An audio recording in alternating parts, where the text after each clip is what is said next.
Dollar. Dirt and money, no soul. Had to go and get it, ain't no time to kick it. Got a stack of flip for my foes. Dollar. Please tell me you can hear me. Don't turn your back and don't neglect me. Just let me know if you need me. Dollar. Let me watch out for my partners. Keep my money long, get my team strong. Let me run away from my problems. Yo, what's good, original crew, man? We're back. The boy, I'm Kevin, dropped again. We got generational losers. You know any generational losers? No, off the top of my head, no. I was talking about in life too. Hey, let's go. Let's check it out. Let's see what's about. But then, yes. You ready? Yes. A loser. Someone who repeatedly sacrifices their dignity, self-respect, or personal growth for short-term desires. Now, the term loser has changed a lot over the years. Growing up, whenever someone said the word loser, you immediately think the nerds, the gamers, the anime fans, the kid Naruto running down the halls, but they were never the actual losers. To be honest, they're probably the most down-to-earth person you speak to. They have true passion for what they love. Being a loser was never about your hobbies. It was your behavior, and not gonna lie, this whole vid stems from Rent a Girlfriend, that piece of garbage. Kazuya is the pure embodiment of a loser. 14 seasons, 7 million chapters, showcasing how much of a bum the main character is. They took D-Gen off the map for talking about this, and Senshi put my life on the line. Fuck it. Take me, Senshi, Billa, and Zeph. Take us all out the game. So it starts with him getting dumped by his girl. Living in straight filth. He might be worse than Asmongold. And he's sitting here constantly thinking I don't think nobody worse. of his ex getting it on with someone else. That's turning him on, by the way. He likes that shit. So instead of, bettering yourself or maybe go outside perhaps, you're in college. That's the easiest way to meet people. You'll eventually get another girl if that's what you want. But nah, he decides to go on his phone and rent a girlfriend. He said it.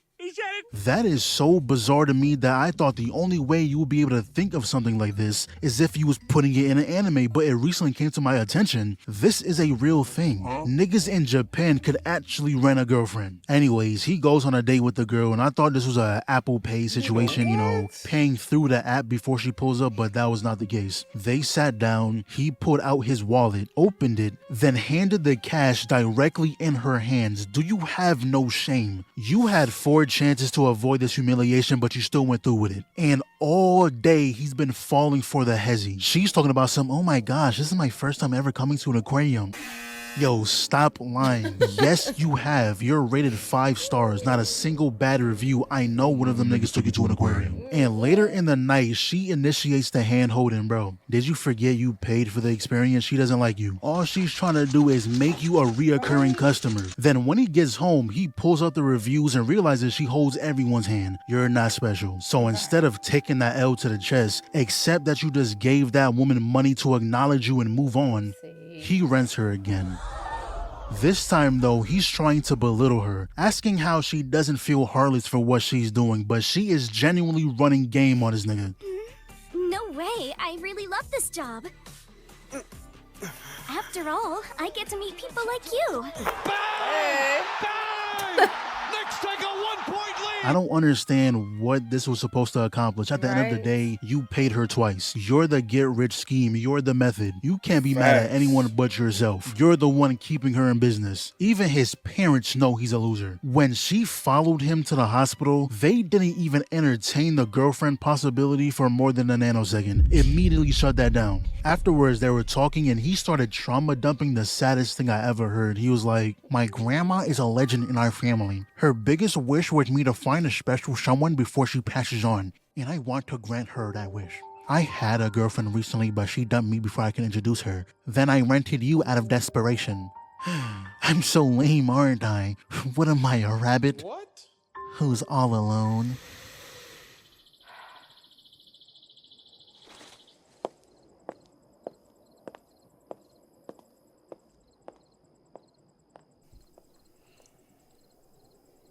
Did she? And I kid you not, him and his friends casually have convos on the amount of times they beat they shit in a day. Yo, Kazuya, how many times you jerk it yesterday? Wow. Only 3 times. Only believe Stop it. That friend group gotta be top 5 worst friend groups to ever exist. Out of the 1,000 things you can talk about, why would that ever be the topic of discussion? Hey, yo, what the fuck? He's doing exactly what you think he is. This scene was actually so unnecessary. I believed him when he said it. I didn't need proof. And he's doing it to a picture of his ex-girl. I don't know. And I hope you didn't think that was a one-time thing. Within the span of 2 minutes, he's about to do it again to the 5-second interaction they had prior. Yo, this nigga is an actual lost cause. At this point, I'm convinced she casted some black magic, because why are you always imagining her fucking somebody? Oh man, I'm such a loser. I'm glad you know. And there was this whole thing of her degrading him in front of everyone. And I don't mean slight remarks. She is genuinely trying to destroy his character. Shizuru actually stands up for him, telling him, yo, you shouldn't let her talk like that. It's just how I am. She's not wrong. Oh my god, bro. Oh, hell no, man. What the fuck, man?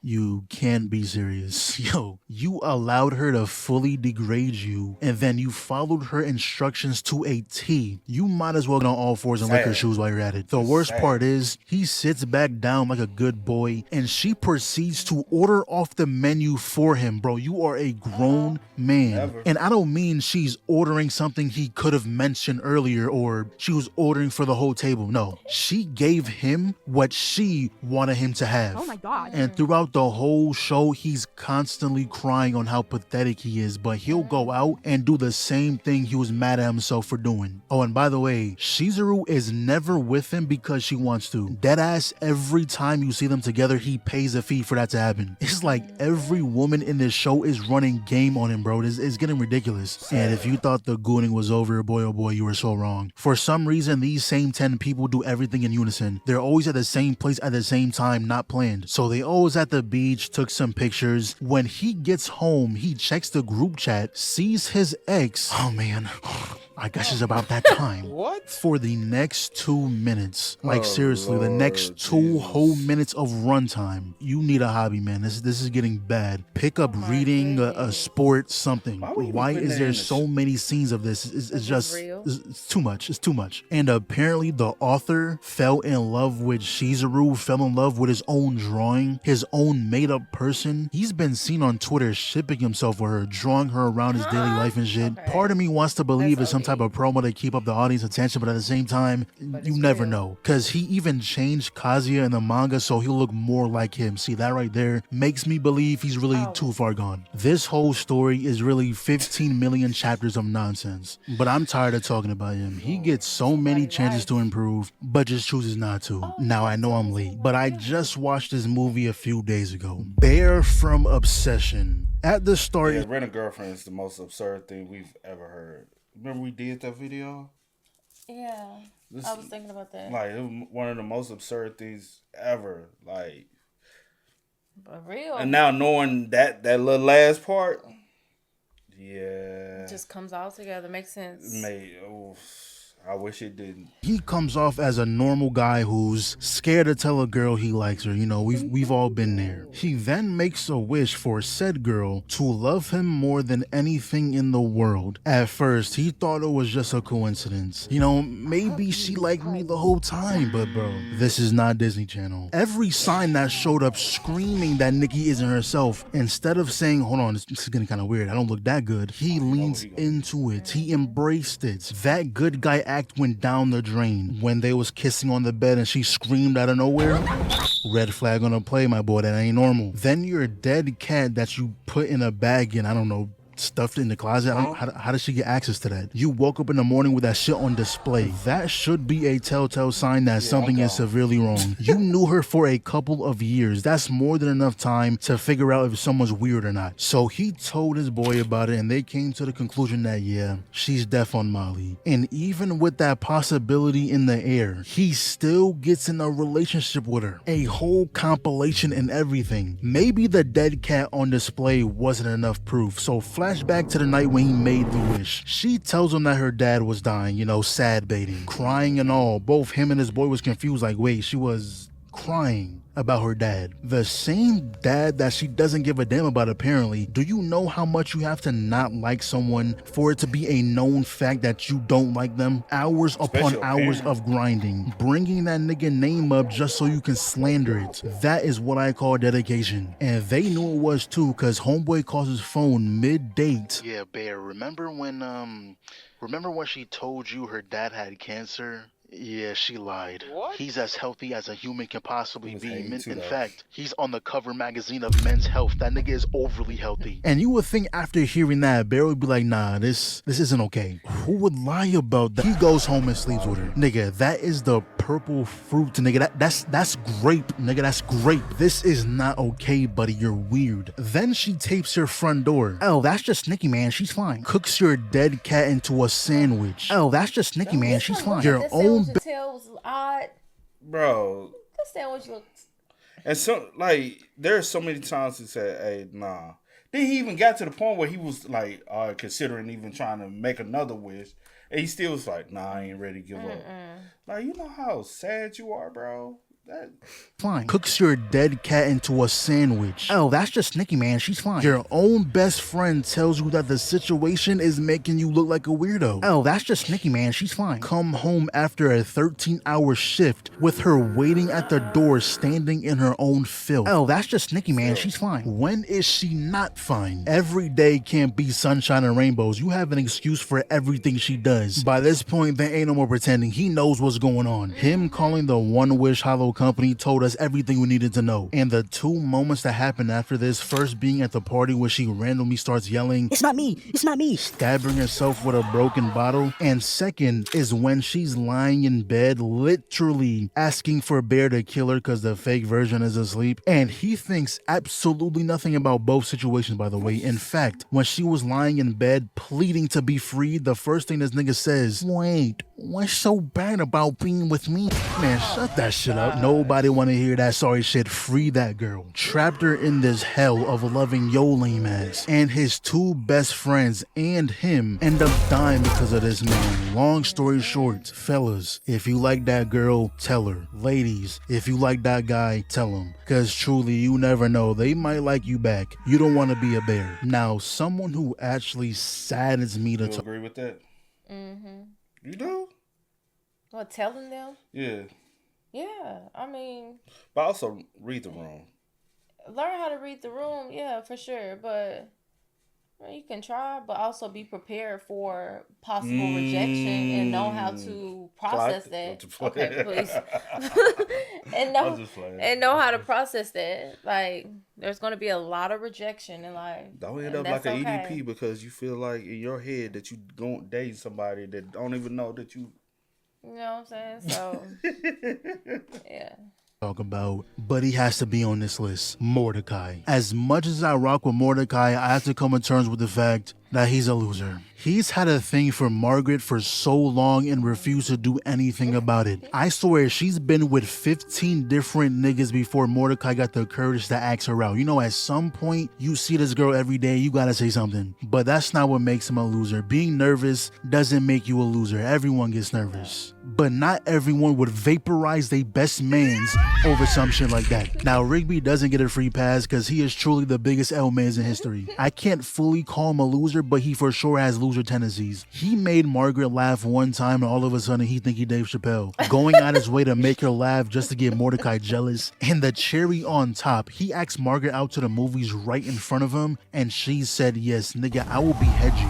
Not gonna lie, Mordecai, I apologize. Your reaction was actually valid. The rage bait was so serious, he had Mordecai deadass tweaking. Bro was staring at a blank static screen. I don't blame you for pushing him. Now, this is the only case where I give Mordecai a pass, but there are countless other occasions where What type of friend?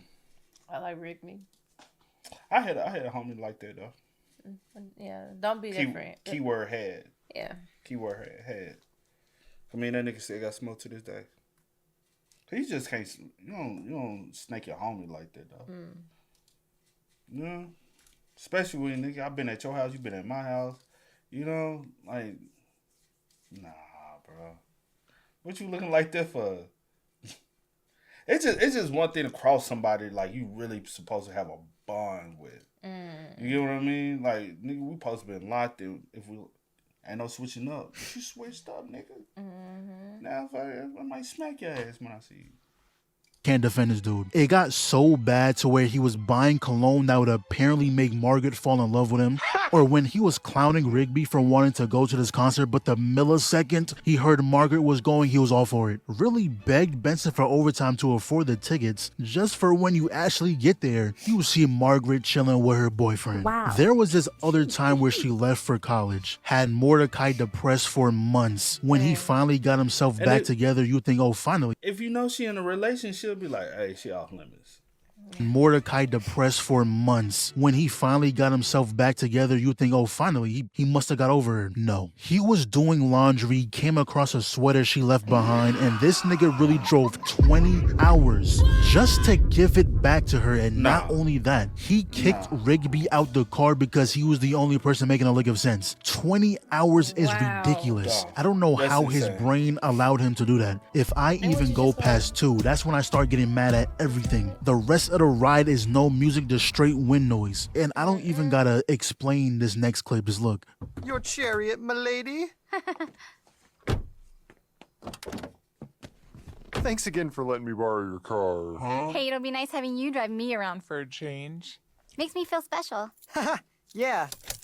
Oh my god. This dude is like 25, borrowing her chariot to take her out. You've been working for 7 years, bro. Is Benson not paying you? And when he met CJ, someone who actually liked him, someone who wasn't with a different nigga every week, someone who had the same interests, he finally found a woman he should cherish, but no. He finds every possible way to mess it up. He invites both CJ and Margaret to the same movie. They both find out, so he ends up going with neither one of them. Later on, he officially makes CJ his girl. They go to this Christmas party. Margaret happens to be there, and this dumbass nigga gonna kiss Margaret. How CJ forgives him is beyond me. But the worst of them all, he goes to Muscle Man's wedding. The day to celebrate Muscle Man and Starla, but this guy somehow makes the day about him in front of all these people. Makes a whole speech on not knowing who his soulmate is when CJ is in the same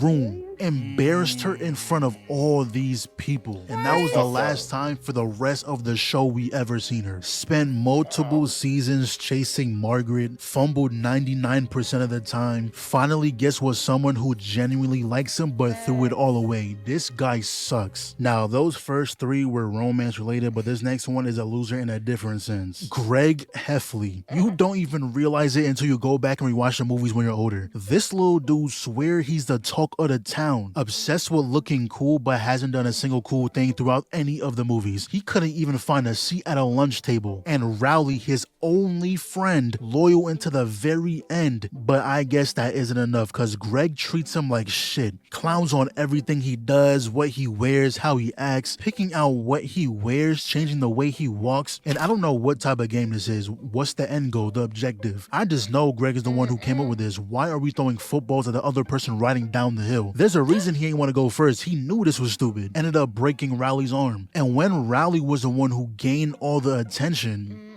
Hey, I'm the one who broke his hand. Then you're a jerk.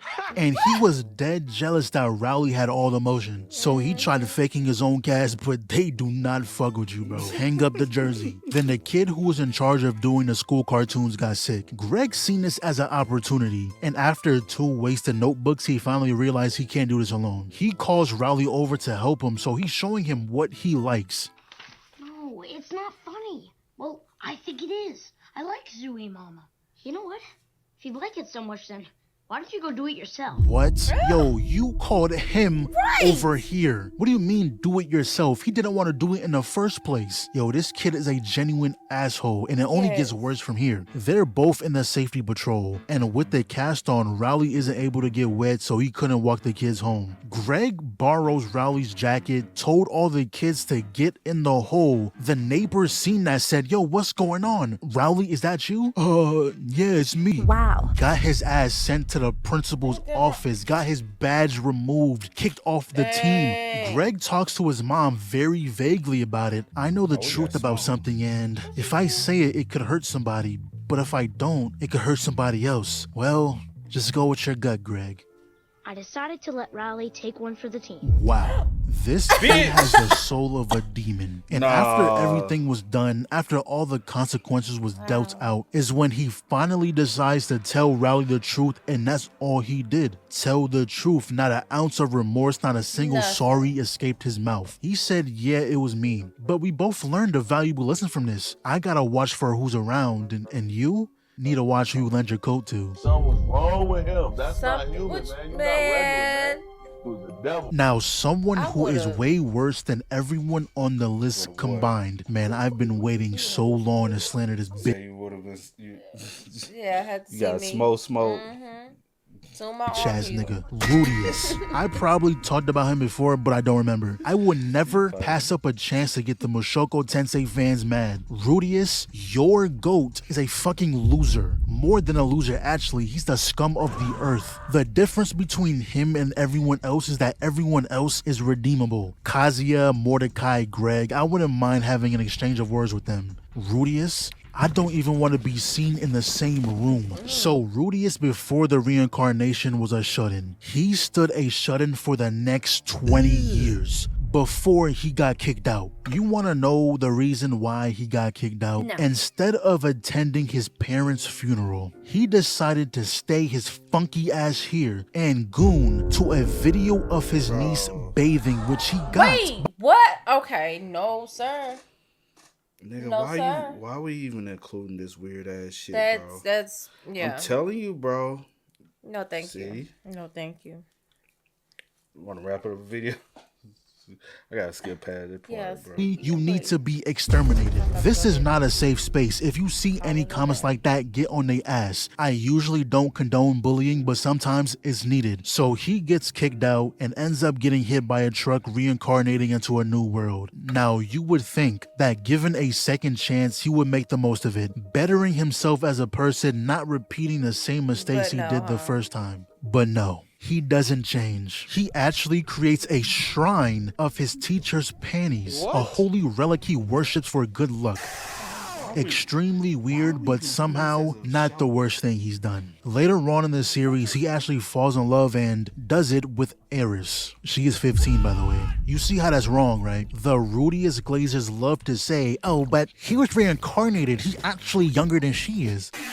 No, he's not. Not at all. That's not how that works. He's pushing 50. He kept all his memories, experiences, and knowledge from his previous life. He's mentally a grown-ass man, which makes him a grown-ass man. You don't see us calling little people kids just because they're little. If they've been alive for 30 years, they're 30 years old. Use that same logic for Rudius. And you know the exact excuse they always make? Oh, but actually, he's been a shut-in for 20 years, so technically, mentally, he's still a middle schooler. Yo, shut that shit up. Please. You're acting as if you were strapped to a chair in a 1x1 box for 2 decades. He was still exposed to the internet, to media. The only thing that excuse would make sense to is if you were calling him awkward. Cause yes, being a shut-in for 20 years will make you socially inept, but you don't just stop using your brain. So he goes to this school, ends up reuniting with his childhood friend, and of course they couldn't keep this a platonic relationship. They ended up doing the do. That girl is 16.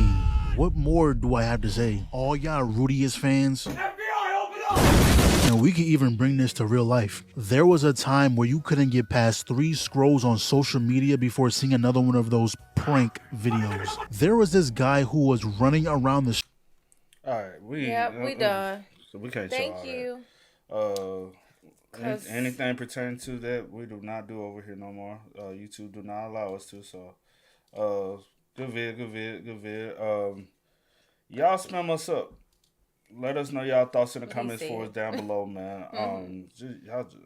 Weird, sick. But until next time, y'all know how it go, man.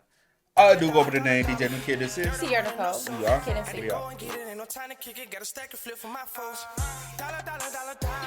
Please tell me you can hear me. Don't turn your back and don't neglect me. Just let me know if you need me. Dollar. Let me watch out for my partners. Keep my money low, get my team strong. Let me run away from my problems.